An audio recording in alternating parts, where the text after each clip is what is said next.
নমস্কার বন্ধু, আজ আমরা শুনব স্বীকৃতি গল্পের শেষ পর্ব। লিখেছেন Sonali Sengupta. Hello viewers, welcome to my channel UB Story and Poetry. Please like, share and subscribe my channel and don't forget to hit the bell icon.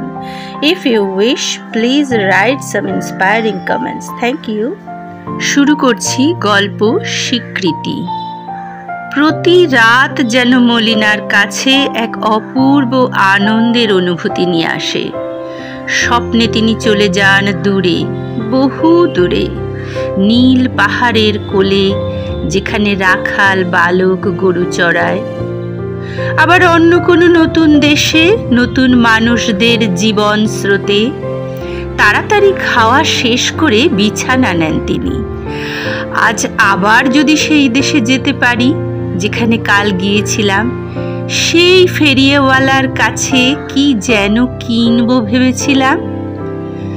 যতক্ষণ জেগে থাকেন মলিনা ততক্ষণ ভাবেন, আচ্ছা স্বপ্ন জিনিসটা কি?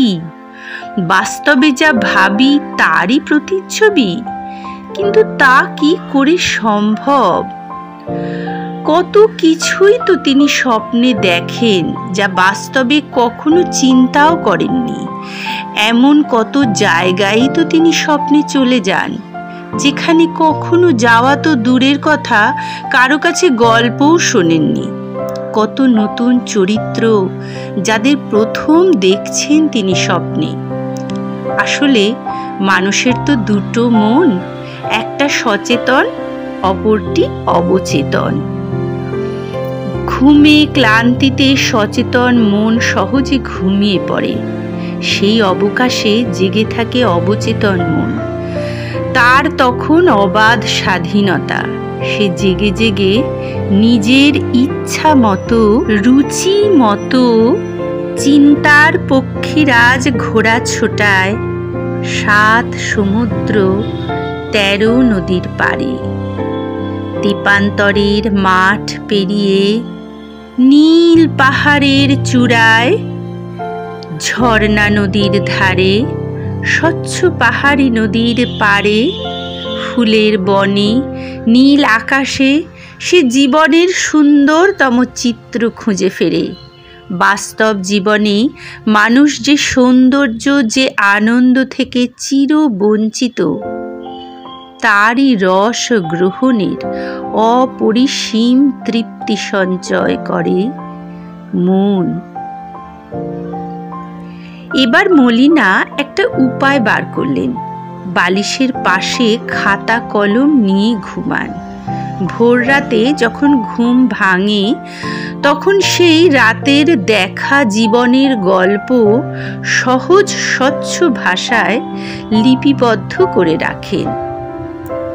কখনো কোনো ভাই বউয়ের চোখে পড়লে তারা আলোচনা করে, বয়স হয়ে দিদির মাথাটা গেছে।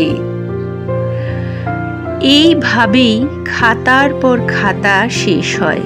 মলিনার বয়স বেড়ে চলে, অথচ কত দেখা বাকি, কত লেখা বাকি। জীবনকে খুব ছোট মনে হয় তার।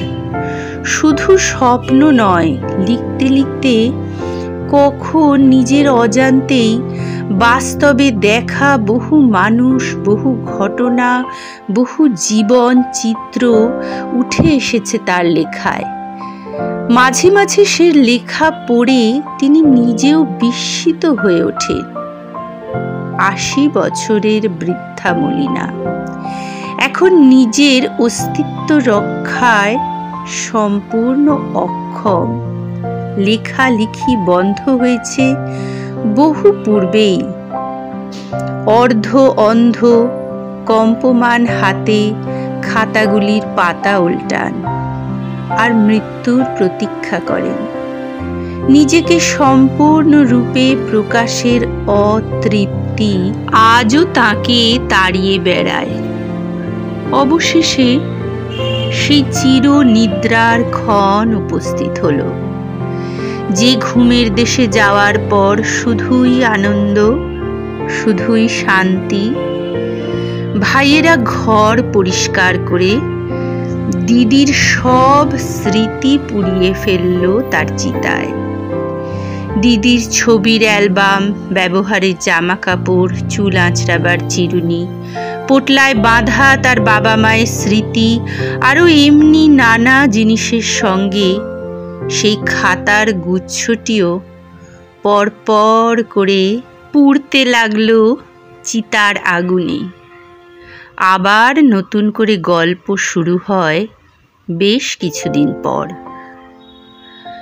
মলিনার বাড়ির কাজের মেয়েটি রোজ ভোরবেলায় তার ঘর ঝাঁট দিতে ঘরে ঢোকে।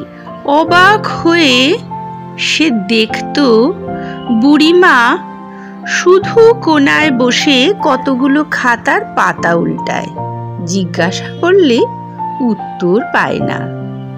একদিন বৃদ্ধার শরীর একটু বেশি খারাপ। সেই সুযোগে কৌতূহলী কাজের মেয়েটি মলিনার পাণ্ডুলিপিটি চুরি করে। এক কাজের বাড়ির বৌদি বই পড়তে খুব ভালোবাসে। তার কাছে খাতাগুলি দিয়ে বলে, দেখো তো বৌদি, এতে কি লেখা আছে? বৌদি একদিনে পাণ্ডুলিপি পড়া শেষ করে তাকে বলে, তোর বুড়ি মায়ের স্বপ্নে দেখা জীবনের গল্প সাহিত্যের এক অমূল্য সম্পদ হয়ে উঠেছে রে। এত সহজ বাংলায় এমন সচ্ছল লেখা, স্বতঃস্ফূর্ত জীবনের চিত্র বড় বেশি দেখা যায় না। কোনো প্রকাশক এ লেখা ছাপলে তোর বুড়িমা রানী হয়ে যাবে। আমাদের দুর্ভাগ্য, স্ত্রীর বিচার বুদ্ধি ও শিক্ষা দীক্ষার প্রতি আজও আমাদের দেশের স্বামীদের বড় একটা ভরসা নেই। বৌদির প্রকাশক স্বামীটিও এর ব্যতিক্রম নন। বৌদি ওই লেখা জেরক্স করে পাণ্ডুলিপি কাজের মেয়েটির হাতে ফেরত দিয়ে দেন। সে আবার যথাস্থানে তাকে রেখে দিয়েছিল। সেই জেরক্স কপি যখন সেই প্রকাশক স্বামী পড়ে উঠলেন, ততক্ষণে মলিনা গত হয়েছে। জীবনে রানী হওয়া তার হলো না বটে, কিন্তু মৃত্যুর পর ভাইদের রাজা করে গেলেন।